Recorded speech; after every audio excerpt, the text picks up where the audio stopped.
신명기 32장 5절 말씀부터 말씀 나누겠습니다. 5절 말씀은 그들이 여호와를 향하여 악을 행하니 하나님의 자녀가 아니요 흠이 있고 삐뚤어진 세대다. 어리석고 지혜 없는 백성아 여호와께 이같이 보답하느냐. 그는 내 아버지시요 너를 지으신 이가 아니시냐. 그가 너를 만들고 너를 세우셨도다. 이 5절, 6절 같이 읽으면은 이런 내용입니다. 그들이 누굽니까? 그들이 여호와를 향하여 악을 행한다고 했습니다. 하나님의 자녀가 아니라고 했고요. 또 흠이 있고 삐뚤어진 세대다라고 말씀하고 있습니다. 여기서 그들은 도대체 누구일까요? 지금 32장 1절부터 하늘이여 귀를 기울이라 내가 말하리라 땅은 내 입에 말을 들을지어다 내 교훈은 비처럼 내리시고 이렇게 말씀하시는 건 누구를 향해서 말씀하고 있는 거죠? 지금 요단강을 건너기 직전에 그 광야 백성들에게 모세가 말씀하고 있는 겁니다. 그러면 32장 5절은 그들이 여호와를 향하여 악을 행한다. 그리고 6절에 어리석고 지혜 없는 백성아 여호와께 이같이 보답하느냐. 이거는 강 건너에 있는 가나안 10부족을 향한 말씀이 아니고요. 그들은 여호와를 알지도 못하고 또 여호와께 보답할 일이 없는 사람들이죠. 그러니까 5절 6절은 그들이 누굽니까? 광야 백성들이 그들이 될 수 있고요. 혹은 가나안 땅 건너가서 미래의 이스라엘 백성이 그들이 될 수 있는 거죠. 근데 여기서 느닷없이 이 미래의 그 가나안에 넘어간 이스라엘 백성이거나 혹은 앞으로 있을 일을 모세가 느닷없이 말씀하고 있는 겁니다. 그 내용이 매우 세고 강하게 말씀하고 있는 거죠. 그들이 여호와를 향하여 악을 행한다. 그리고 하나님의 자녀가 아니다. 흠이 있고 삐뚤어진 세대다. 흠이 있고 삐뚤어진 세대다라고 말씀하실 때는 아무래도 사사기 2장에 이스라엘 백성들을 말씀하고 있는 것 같은데요. 사사기 2장을 보면요. 사사기 2장에 2장 10절에 이제 그 세대의 사람도 다 그 조상들에게 돌아갔고 그러니까 여호수아와 그 세대의 사람들도 다 그 조상들에게 돌아갔습니다. 그 후에 일어난 다른 세대는 여호와를 알지 못하며 여호와께서 이스라엘을 위하여 행하신 일도 알지 못하였다. 그러니까 그 세대가 누구냐면 여호와를 알지 못하던 세대. 다시 말해서 여호와와 그 세대는 가나안 땅 정복 전쟁을 엄청 열심히 했습니다. 그래서 그 정복 전쟁에 참여했고 목숨 걸고 참전했던 여호수아 그 세대는 다 그 조상들에게 돌아갔습니다. 조상에게 돌아갔다는 말씀은 구원 받았다라는 말씀이죠. 구약성경에서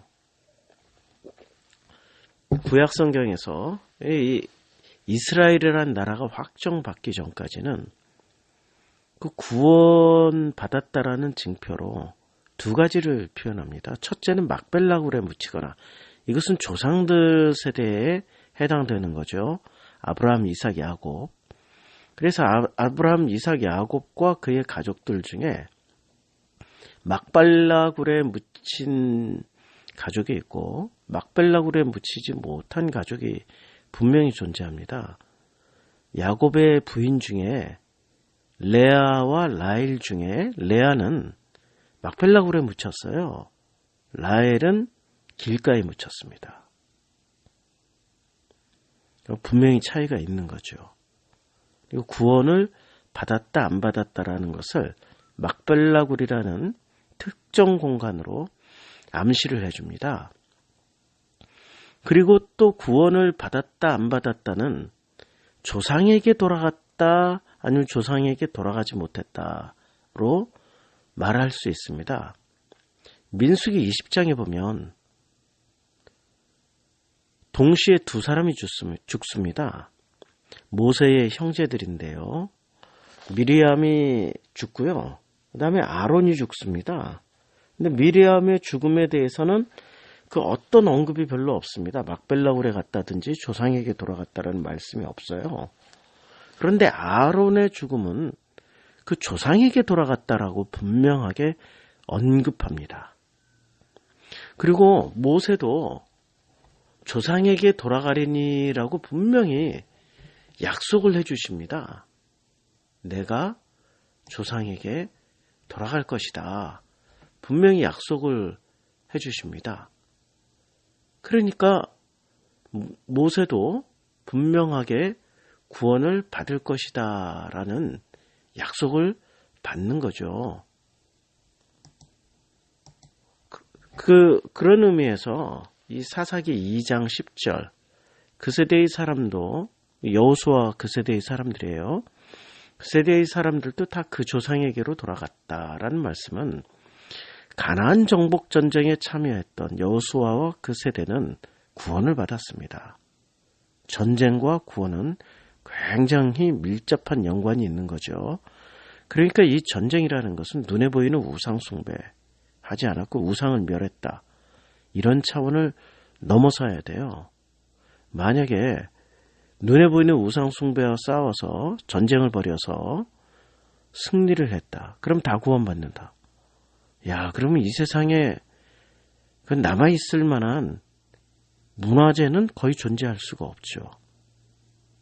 이슬람이 그러지 않았습니까? 아프가니스탄이나 이라크나 이런 데 있었던 과거에 찬란했던 이 문화유산들을 다 다이나마이트로 박살내버리지 않았습니까? 우리나라는 과거 불교 국가였기 때문에 아마 이 말씀, 우상과 전쟁을 벌여서 우상 숭배하던 사람들과 전쟁을 벌여서 승리를 하면 조상에게로 돌아간다. 그러면 어떻게 하겠습니까? 그저 수준 낮게 가서 박살내고 자르고 폭파시키고 그러는 거겠죠. 70년대에 한국교회 청년들이 그 짓을 많이 했습니다. 당군상에 가서 오물을 뿌린다든지 장승과 천하대장군 이런 모가지를 친다든지 불상을 깨버린다든지. 근데 그런 청년들이 분명히 70년대 청년들이었으면 그들이 지금 50대, 60대, 70대에 어떤 아주 중요한 교회의 중직들이 되지 않았겠습니까? 한국교회 모습이 어떻습니까? 아름답습니까? 아니면은 이 세상 사람들이 염려 걱정하는 그런 기독교가 되었습니까? 그런 목숨을 건 신앙이었으면 지금 한국교회가 엄청나게 정말 칭찬을 받고 이 초대교회처럼 날마다 모이는 사람들이 더하고 온 사람들에게 칭송을 듣고 아름다운 공동체의 모습을 가져야 되는데 오히려 세상 사람들의 염려와 근심의 대상이 되지 않았습니까? 그렇게 간단한 문제가 아니죠. 지금 가나안 정복 전쟁은 한마디로 말해서 땅을 차지하는 겁니다. 그럼 제가 신명기 민수기 강의하면서 계속 말씀드렸던 게 구약 성경에서는 땅을 차지하는 거지만 신약 성경으로 넘어오면은 이 땅을 마음으로 이해를 해야 됩니다. 그래서 예수님이 하신 말씀을 잘 기억하셔야 돼요. 산상수훈 시작을 어떻게 하죠?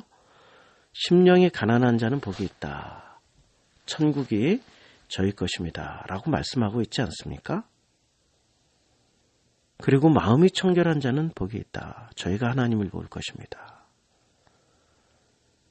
예수님은 이 말씀의 핵심을 저희가 또 온유한 자는 복이 있다. 저희가 땅을 차지할 것이다. 땅을 받을 것이다. 이렇게 말씀하고 있습니다. 그러니까 그 심령이 가난해지면 온유하게 되고, 온유해지면 애통하게 되고, 애통하면 위로를 받고, 그러니까 이 마음이 청결해지는 거고, 이 마음이 곧 땅이라는 얘기입니다. 온유한 마음은 땅을 차지하게 되는 거죠. 그래서 지구상에서 가장 온유한 사람, 모세이지 않습니까? 하나님이 인정하는 온유는? 그가 어떻게 했습니까? 그의 후손들이 가나안 땅을 차지하게 되지 않습니까? 땅과 마음과 땅을 신약 성경의 해석으로 해야지, 이 구약 성경의 그 고대사의 전쟁으로만 해석을 하면은 안 된다라는 거죠. 자, 그래서 그 세대의 사람들도 다 그 조상들에게 돌아갔고요. 그 후에 일어난 다른 세대는 여호와를 알지 못하며 여호와께서 이스라엘을 위하여 행하신 일도 알지 못하였더라라고 말씀하고 있습니다. 이스라엘 자손이 여호와의 목전에서 악을 행하며 바알들을 섬기며 이렇게 계속 말씀하고 있는데요. 이게 바로 지금 신명기 32장 5절, 그들이 여호와를 향하여 악을 행하나니 하나님의 자녀가 아니요 흠이 있고 삐뚤어진 세대라. 지금 모세는 지금 현재 눈앞에 있는 이 세대를 향하여서 노래를 하는 것이 아니라 그 다음 세대까지 전해주고자 하는 간절한 소망을 가지고 이 노래를 가르치고 있는 것을 알 수 있습니다. 6절, 어리석고 지혜 없는 백성들이라는 거죠. 여호와께서 이같이 보답하셨느냐. 그는 내 아버지시오. 자, 모세가 굉장히 중요한 발언을 합니다. 여호와를 누구라고 소개하고 있어요? 아버지라고 소개하고 있습니다. 왜 아버지냐? 너를 지으신 이가 아니냐. 그러니까 그가 너를 만드시고 너를 세우셨도다. 아버지의 역할, 성경에서 아버지의 역할은요, 어떤 역할이냐면 나라는 인간을 만드신 분이기 때문에 아버지시고요. 나라는 인간을 만드시고 또 나라는 인간을 세우시는 분이기 때문에 아버지십니다. 우리는 하나님을 아버지로 섬기고 있습니까? 아니면 하나님을 율법, 엄격한 무슨 독재자로 믿고 있습니까? 아버지의 두 가지 모습을 지금 전제로 하는 거죠. 모세가 말씀하고 있는 아버지는 우리를 만드시고 또 우리를 세우시는 아버지십니다. 사랑이 많으신 아버지죠. 그런데 또 다른 측면으로 아버지를 잘못 배운 사람들이 있습니다. 독재자 아버지거나 엄격한 아버지. 반드시 해야 된다. 지키지 않으면 징벌을 받는다. 해야만 한다. 근데 예수님은 어떤 아버지를 소개하고 가셨습니까? 탕자의 비유에서 예수님은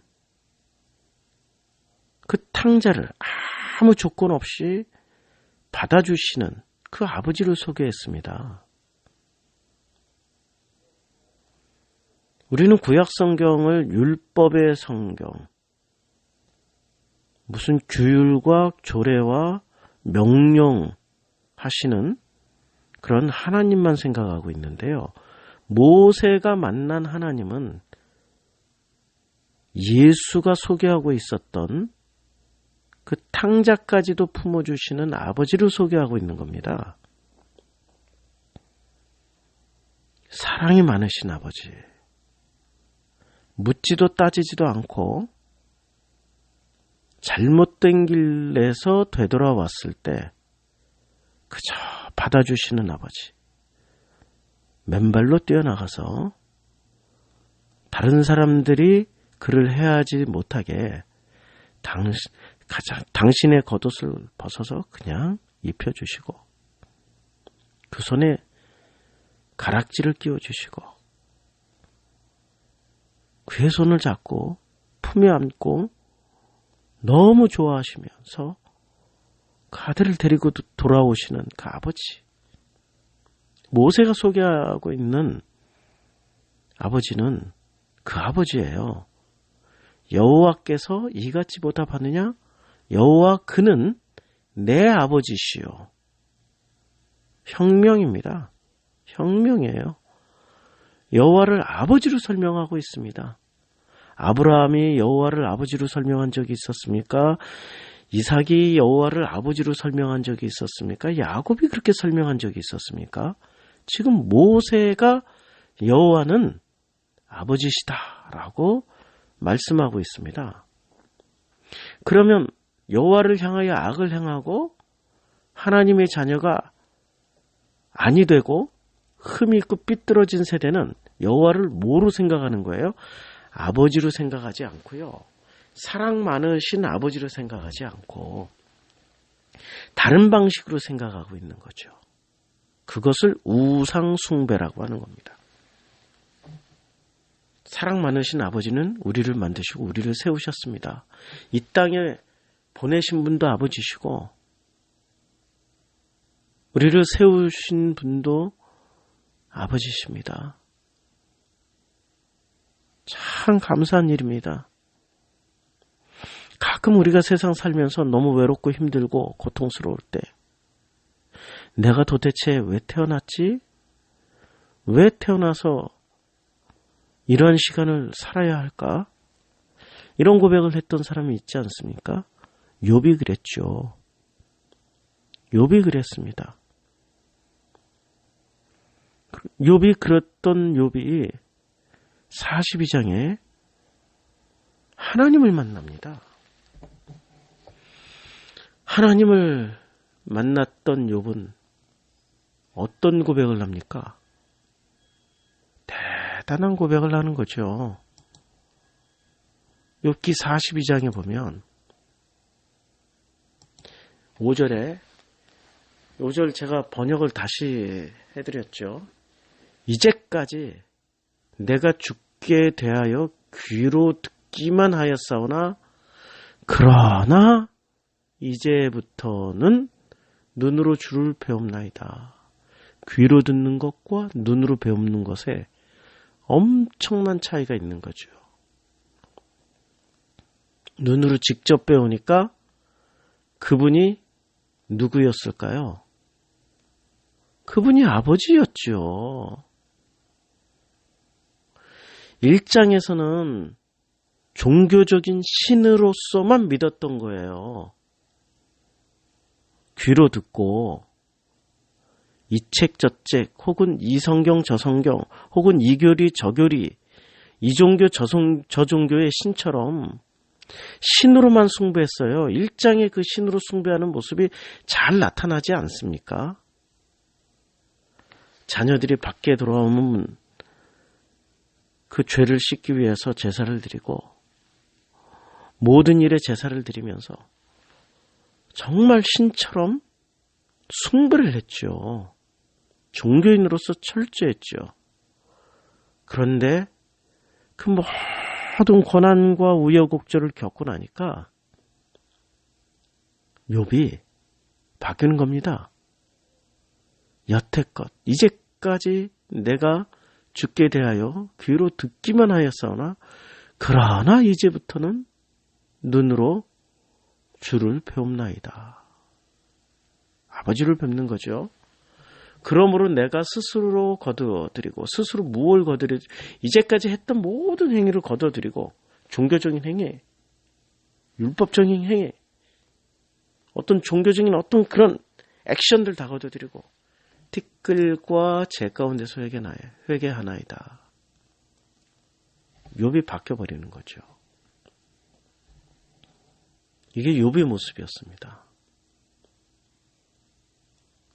욥이 왜 태어났을까라고 저주를 했던 그 욥이 그가 나를 만드셨구나. 그 아버지가 나를 세우셨구나.